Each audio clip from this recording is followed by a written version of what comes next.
Hello and welcome back to your channel study with Spidey. आज है 12 जून। आज की इस वीडियो में हम डिस्कस करेंगे 12 जून से रिलेटेड सभी करंट अफेयर और उनसे जुड़े कुछ इंपॉर्टेंट फैक्ट्स। साथ ही इस वीडियो का पीडीएफ आप नीचे डिस्क्रिप्शन से डाउनलोड कर सकते हैं। पीडीएफ आप हमारे टेलीग्राम चैनल से भी डाउनलोड कर सकते हैं, जिसका लिंक नीचे डिस्क्रिप्शन में दिया हुआ है। साथ ही इस वीडियो को अंत तक देखिएगा। वीडियो के अंत में आपसे क्वेश्चन भी पूछूंगा, जिसका उत्तर आपको नीचे कमेंट बॉक्स में लिखकर बताना है। तो चलिए बिना किसी देरी के आज का वीडियो स्टार्ट करते हैं। आज का हमारा पहला क्वेश्चन है, हाल ही में जियो प्लेटफॉर्म्स में ADIA ने कितने लाख करोड़ रुपए का निवेश किया? तो इसका जो आपका सही उत्तर है वो है ऑप्शन ए, यानी 5.16 लाख करोड़ रुपए का निवेश किया है अभी हाल ही में ADIA ने जियो प्लेटफॉर्म्स में। अब बात करते हैं ADIA की, तो इसका पूरा नाम क्या है? इसका पूरा नाम है अबू धाबी इन्वेस्टमेंट अथॉरिटी, यानी अबू धाबी निवेश प्राधिकरण, ये इसका पूरा नाम है। इसकी स्थापना हुई थी सन 1976 में और इसके जो फाउंडर थे वो कौन थे? जयेद बिन सुल्तान अल नहयान। और इसका जो हेडक्वार्टर स्थित है वो स्थित है अबू धाबी, यूनाइटेड अरब अमीरात्स में। अगला प्रश्न देखते हैं। अगला प्रश्न दिया हुआ है हमारा, हाल ही में फ्लाइज मोबाइल ऐप किसने विकसित की? तो इसका जो आपका सही उत्तर है वो है ऑप्शन सी, यानी IIT गुवाहाटी ने अभी हाल ही में फ्लाइज मोबाइल ऐप नामक ऐप विकसित की है। अब बात करते हैं इस ऐप की, तो यह ऐप हाइब्रिड सॉफ्टवेयर पर आधारित है और इसे कोविड-19 महामारी के दौरान अनुकूल और संपर्क रहित हवाई यात्रा के लिए विकसित किया गया है। साथ ही यह जो ऐप है इसे इंटरनेशनल एयर ट्रांसपोर्ट एसोसिएशन यानी IATA यानी ईटा के नियमों के अनुसार बनाया गया है। अब बात करते हैं ईटा की, तो इसका जो मुख्यालय स्थित है वो कहाँ स्थित है?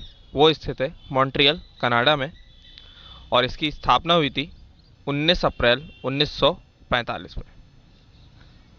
अगला प्रश्न देखते हैं। अगला प्रश्न हमारा दिया हुआ है, हाल ही में IL&FS ने गुजरात सरकार को कितने प्रतिशत हिस्सेदारी बेची? तो इसका जो आपका सही उत्तर होगा वो है ऑप्शन डी, यानी अभी हाल ही में IL&FS ने गुजरात सरकार को अपनी 50% की हिस्सेदारी बेच दी है।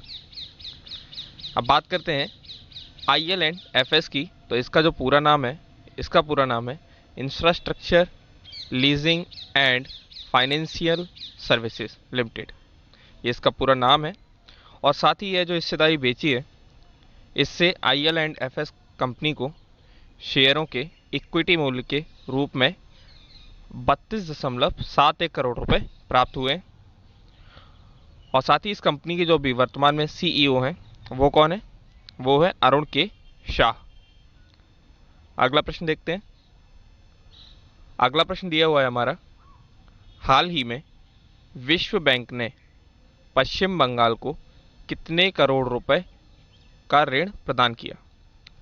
तो इसका जो आपका सही उत्तर है वो है ऑप्शन ए, यानी अभी हाल ही में विश्व बैंक ने पश्चिम बंगाल को 1950 करोड़ रुपए का ऋण प्रदान किया है। अब यह ऋण क्यों प्रदान किया गया है? यह ऋण प्रदान किया गया है पश्चिम बंगाल को कोविड-19 स्थिति से निपटने और विकासात्मक कार्यों के लिए। साथ ही साथ अभी जो वर्तमान में पश्चिम बंगाल की जो मुख्यमंत्री हैं वो कौन है? वो है ममता बनर्जी। राज्यपाल हैं जगदीप धनखड़। और बात करें विश्व बैंक की, तो विश्व बैंक के अभी वर्तमान में अध्यक्ष हैं डेविड मालपास। अगला प्रश्न देखते हैं। हाल ही में रोटरी इंडिया ने सामग्री प्रसारित करने के लिए किसके साथ समझौता किया? तो इसका जो आपका भी सही उत्तर है वो है ऑप्शन ए, यानी NCERT।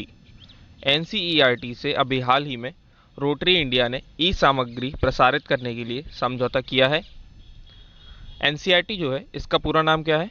इसका पूरा नाम है national council of educational research and training. इसका हिंदी रूप है राष्ट्रीय शैक्षिक अनुसंधान और प्रशिक्षण परिषद, ये इसका हिंदी नाम है। अब यह जो समझौता किया गया है इसका उद्देश्य क्या है यह भी जान लेते हैं। इस समझौते का उद्देश्य है ई लर्निंग की अधिक रचनात्मक बनाना और एनसीईआरटी द्वारा अनुमोदित सामग्री की ई लर्निंग के माध्यम से पूरे देश के बच्चों तक पहुंच को सुनिश्चित करना, इस समझौते का यह उद्देश्य है। अभी वर्तमान में जो एनसीईआरटी के अध्यक्ष हैं वे कौन है, निदेशक, तो उनका नाम है ऋषिकेश सेनापति। अगला प्रश्न देखते हैं। अगला प्रश्न हमारा दिया हुआ है, हाल ही में जम्मू कश्मीर उच्च न्यायालय का नया न्यायाधीश किसे नियुक्त किया गया। तो इसका जो आपका सही उत्तर है वो है ऑप्शन बी, यानी जावेद इकबाल वानी को अभी हाल ही में जम्मू कश्मीर उच्च न्यायालय का न्यायाधीश नियुक्त किया गया है। अब इनकी जो नियुक्ति हुई है वो किसकी सिफारिश पर हुई है। इनकी नियुक्ति भारत सरकार के मुख्य न्यायाधीश एस बोबड़े, जो कि सुप्रीम कोर्ट के मुख्य न्यायाधीश हैं, की अध्यक्षता में 22 जनवरी को सुप्रीम कोर्ट कॉलेजियम ने की थी, उसके द्वारा इनकी नियुक्ति की गई है। अब बात करते हैं जम्मू कश्मीर के राज्यपाल की। तो जम्मू कश्मीर के जो वर्तमान में राज्यपाल हैं वे कौन हैं, वे हैं गिरीश चंद्र मुर्मू। साथ ही अगर ये वीडियो आपको हेल्पफुल लगता है तो प्लीज़ इस वीडियो को लाइक कीजिएगा और अपने दोस्तों के साथ फेसबुक और व्हाट्सएप पर शेयर भी कीजिएगा। और अगर आप चैनल पर नए हैं तो प्लीज़ चैनल को सब्सक्राइब कीजिएगा और बेल आइकन दबाना ना भूलें। अगला प्रश्न देखते हैं। हाल ही में भारत ने बिजली सहयोग के लिए किस देश के साथ समझौता ज्ञापन पर हस्ताक्षर किए। तो इसका जो आपका सही उत्तर है वो है ऑप्शन बी, यानी अभी हाल ही में भारत ने डेनमार्क के साथ बिजली सहयोग पर समझौते पर हस्ताक्षर किए हैं। अब यह जो समझौता है इसका उद्देश्य क्या है। इसका उद्देश्य है बिजली क्षेत्र में दोनों देशों के बीच मजबूत, गहरा और दीर्घकालिक सहयोग विकसित करना, इस समझौते का उद्देश्य है। बात करते हैं डेनमार्क की। तो अभी डेनमार्क के जो वर्तमान में प्रधानमंत्री हैं वे कौन हैं, वे हैं मेटे फ्रेडरिक्सेन। इसकी राजधानी है कोपेनहेगन और डेनमार्क में मुद्रा यूज होती है डेनिश क्रोन। अगला प्रश्न देखते हैं। अगला प्रश्न हमारा दिया हुआ है, हाल ही में गूगल क्लाउड इंडिया के नए वरिष्ठ निदेशक कौन नियुक्त किए गए। तो इसका जो आपका सही उत्तर है वो है ऑप्शन ए, यानी अनिल वलूरी को अभी हाल ही में गूगल क्लाउड इंडिया का नया वरिष्ठ निदेशक नियुक्त किया गया है। इससे पहले जो अनिल वलूरी थे वे नेट ऐप में भारत और शार्क ऑपरेशन के अध्यक्ष थे। अब बात करते हैं गूगल क्लाउड इंडिया की। तो इसके जो अभी वर्तमान में प्रबंध निदेशक हैं वे कौन हैं, वे हैं करण बाजवा। अगला प्रश्न देखते हैं। अगला प्रश्न है हमारा, हाल ही में पियरे कुरुंजीजा का निधन हो गया, वे किस देश के राष्ट्रपति थे। तो इसका जो आपका सही उत्तर है वो है ऑप्शन सी, यानी बरुंडी। जो पियरे कुरुंजीजा थे वो बरुंडी के राष्ट्रपति थे, जिनका अभी हाल ही में निधन हुआ है। इनके बारे में कुछ बातें जानते हैं, जैसे कि उन्हें उनके शांति प्रयासों के लिए 7 अंतर्राष्ट्रीय पुरस्कारों से सम्मानित भी किया गया था। बात करते हैं बुरुंडी की। तो इसकी जो राजधानी है वो है गिटेगा और मुद्रा यूज होती है बरुंडियन फ्रैंक। अगला प्रश्न देखते हैं। अगला प्रश्न है हमारा, हाल ही में प्रकाशित क्यूएस वर्ल्ड यूनिवर्सिटी की रैंकिंग में कितने भारतीय संस्थानों को शामिल किया गया। तो इसका जो आपका सही उत्तर है वो है ऑप्शन बी, यानी 8। अभी हाल ही में प्रकाशित क्यूएस वर्ल्ड यूनिवर्सिटी की रैंकिंग में भारतीय संस्थानों में 8 संस्थानों को शामिल किया गया है।